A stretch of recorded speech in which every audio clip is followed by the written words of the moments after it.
Hello everyone. हाँ जी, हमारी unit continue चल रही थी, organic chemistry, some basic principles and techniques. आज हम स्टार्ट करते हैं reaction mechanism. Reaction mechanism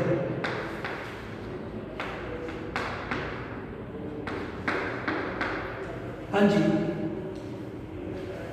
third topic हम बोलेंगे इसको, ठीक है। इस यूनिट का कुछ फंडामेंटल कंसेप्ट हम इसमें पढ़ते हैं, ठीक है, किसी भी रिएक्शन के, किसी भी रिएक्शन मैकेनिज्म के, ठीक है। तो रिएक्शन मैकेनिज्म होता क्या है? जब भी कोई ऑर्गेनिक मॉलिक्यूल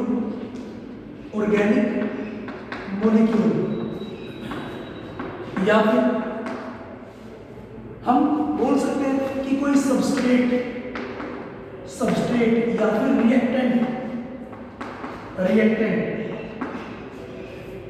रिएक्ट करता है in the presence of any attacking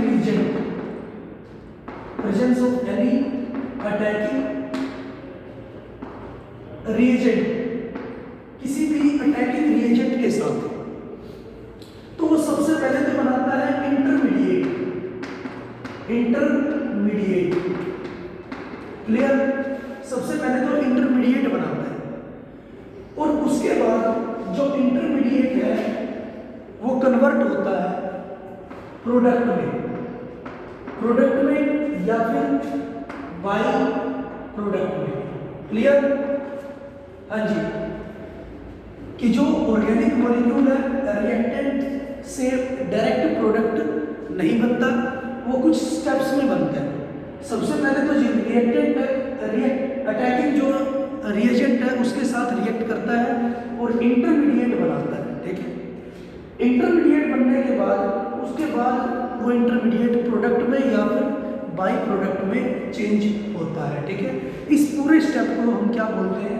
reaction mechanism, ठीक है। रिएक्शन मैकेनिज्म होता है पाथवे ऑफ रिएक्शन, की रिएक्शन किस पाथ से प्रोसीड होती है, किस तरह से प्रोसीड होती है, ठीक है। या फिर मैं लिख सकता हूँ the sequential step of the reaction electron movement, the sequential step of the electron movement, sequential step of the electron movement, energetic during bond cleavage and bond formation, energetic during bond cleavage and bond formation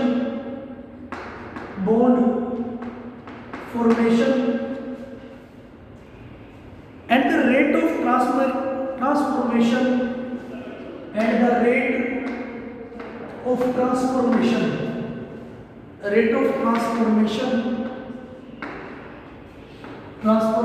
of reactant to product, कि किस rate से reactant product में change होता है, ठीक है। वो सारे स्टेप जिसमें इलेक्ट्रॉन मूवमेंट होती है या फिर एनर्जी पर क्या इफेक्ट पड़ता है, ठीक है। रिएक्टेंट की एनर्जी पर क्या इफेक्ट पड़ता है जब कोई बॉन्ड क्लीवेज होती है, टूटती है या नई बॉन्ड बनती है, या फिर रेट ऑफ ट्रांसफॉर्मेशन, की जो ट्रांसफॉर्मेशन है उसकी स्पीड कम होती है या ज़्यादा होती है, ठीक है। उसको हम क्या बोलते हैं? रिएक्शन मैकेनिज्म बोलते हैं। क्लियर? रिएक्शन मैकेनिज्म या रिएक्शन प्रोसीड बोलते हैं या रिएक्शन पाथवे बोलते हैं, ठीक है। हाँ जी, नेक्स्ट है हमारे पास इलेक्ट्रोफाइल एंड न्यूक्लियोफाइल, बहुत ज़्यादा important. Electrophile and nucleophile, electrophile and nucleophile, ठीक है। सबसे पहले तो इलेक्ट्रोफाइल क्या होता है? इलेक्ट्रोफाइल को हम रिप्रेजेंट करते हैं ई पॉजिटिव, ठीक है। या फिर मैं बोल सकता हूँ ये एक पॉजिटिवली चार्ज स्पीसीज होती है, ये एक पॉजिटिवली चार्ज स्पीसीज होती है, ठीक है। या फिर मैं बोल सकता हूँ इलेक्ट्रॉन डेफिशिएंट एटम होता है, ठीक है। इलेक्ट्रॉन डेफिशिएंट स्पीसीज होती है या इलेक्ट्रॉन डेफिशिएंट एटम होता है, ठीक है। हाँ जी, इलेक्ट्रॉन लविंग स्पीसीज भी मैं इसको बोल सकता हूँ, इलेक्ट्रॉन लविंग स्पीसीज भी हम इसको बोल सकते हैं, ठीक है। हाँ जी, जो इलेक्ट्रोफाइल होंगे वो पॉजिटिवली चार्ज भी हो सकते हैं और electron deficient neutral chemical species भी हो सकते हैं, ठीक है। हाँ जी, the electrophiles are either positively charged species, जो इलेक्ट्रोफाइल है वो पॉजिटिवली चार्ज भी हो सकते हैं और electron deficient neutral chemical species भी हो सकते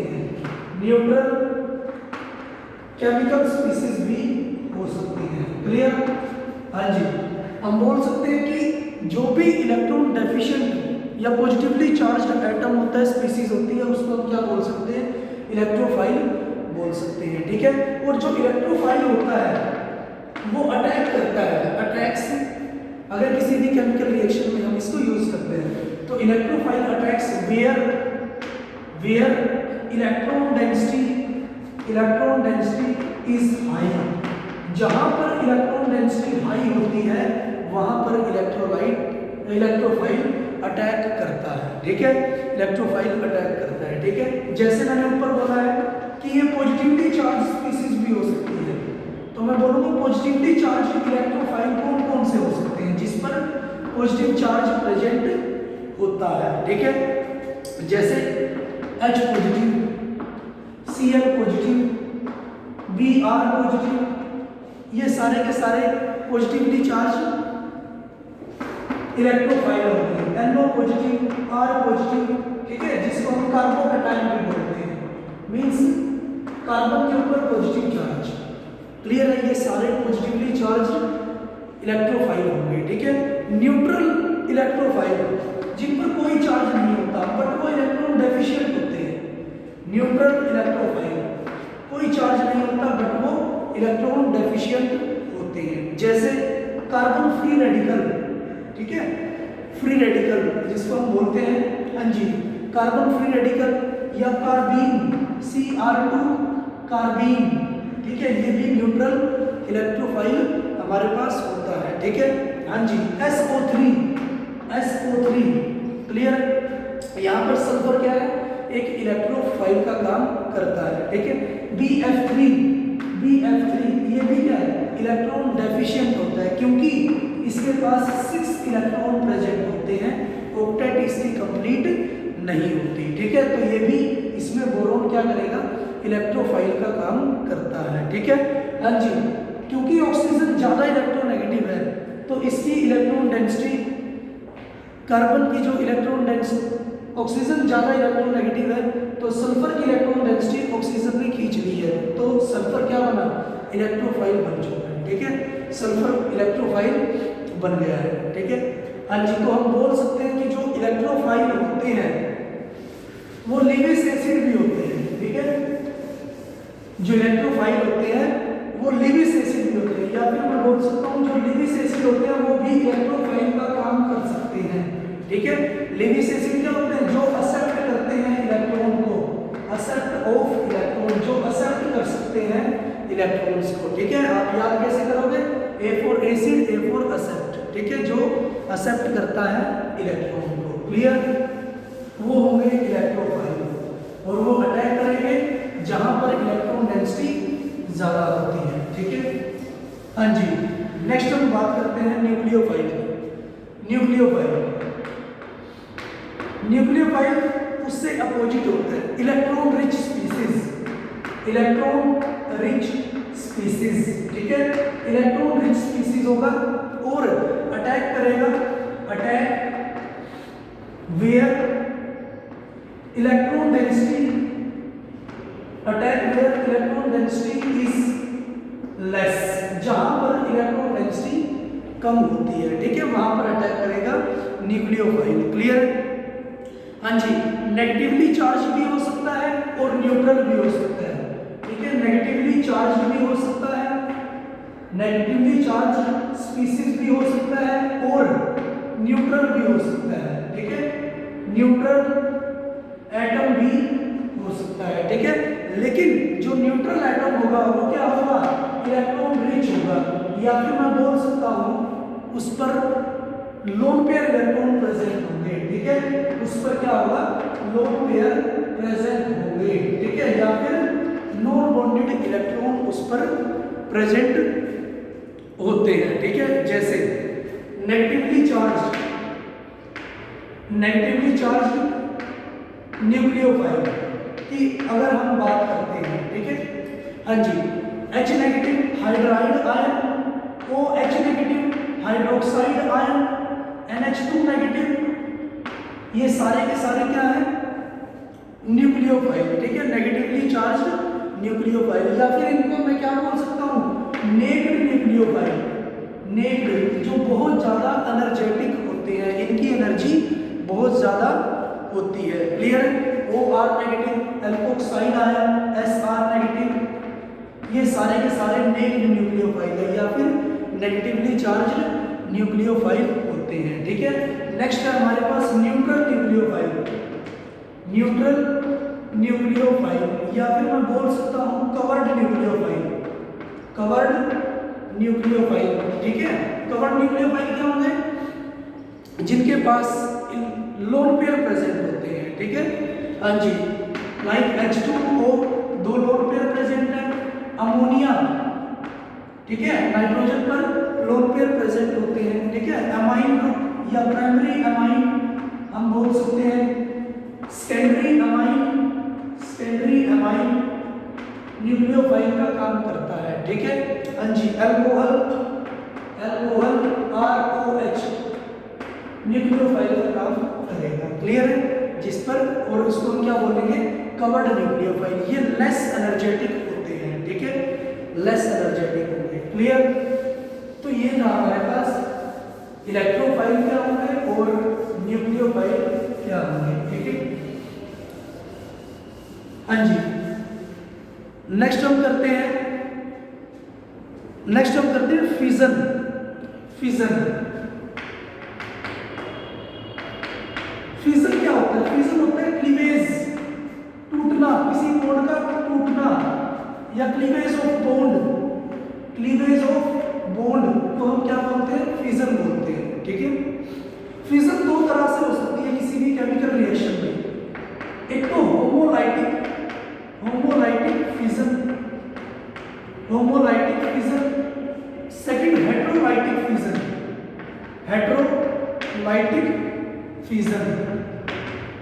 एक तो होमोलाइटिक फिजन और एक हेटेरोलाइटिक फिजन, ठीक है। होमो क्या होता है? होमो होता है सेम या यूनिफॉर्म या आइडेंटिकल, ठीक है।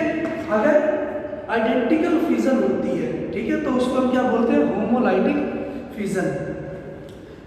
तो इसको डिफाइन कैसे कर सकते हैं, if a covalent bond breaks in such a way the electron goes away both of the atom, ठीक है। If a covalent bond breaks in such a way that the shared electron goes to both of the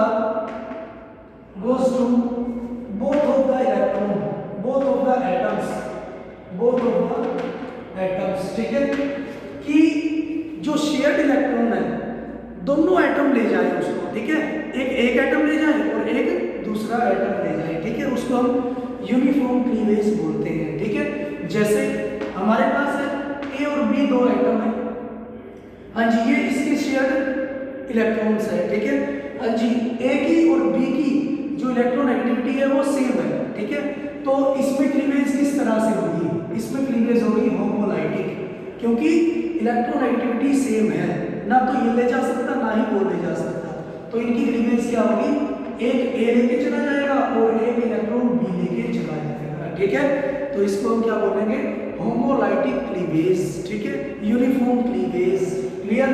हाँ जी, और इसको हम free radical बोलते हैं, इस electron को हम बोलते हैं, या इसको हम बोल सकते हैं free radical cleavage, free radical cleavage, ठीक है।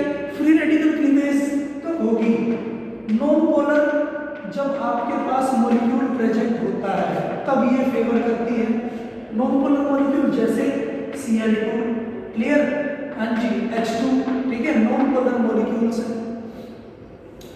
तो तब हो सकती है, तब फेवर करती है फ्री रेडिकल क्लीवेज या होमोलाइटिक क्लीवेज, ठीक है।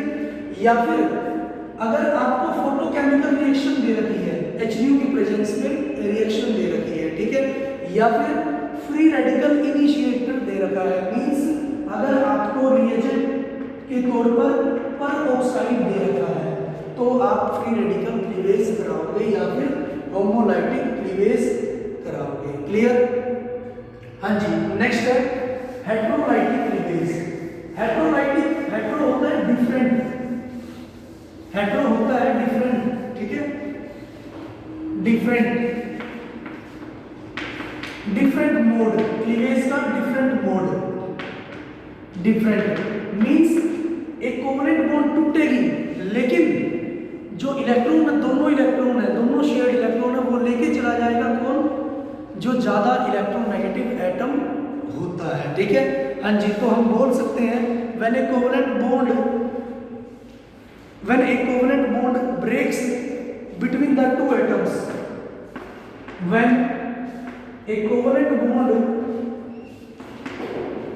bond breaks then the both of shared electron are taken by one atom, ठीक है। तो दोनों जो शेयर्ड इलेक्ट्रॉन है वो कौन लेके जाएगा, एक एटम लेकर चला जाएगा, ठीक है। जैसे मेरे पास A और B है, कोवलेंट बॉन्ड है इनके बीच, ठीक है, B ज्यादा इलेक्ट्रोनेगेटिव है, B मोर इलेक्ट्रोनेगेटिव है किससे, A से, ठीक है। A क्या है, लेस इलेक्ट्रोनेगेटिव है, ठीक है।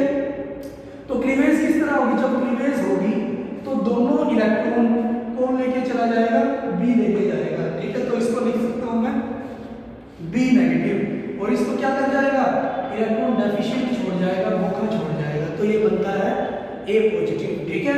तो इसको हम क्या बोलेंगे, इसको हम बोलेंगे हेट्रोलाइटिक क्लीवेज, ठीक है, हेट्रोलाइटिक क्लीवेज।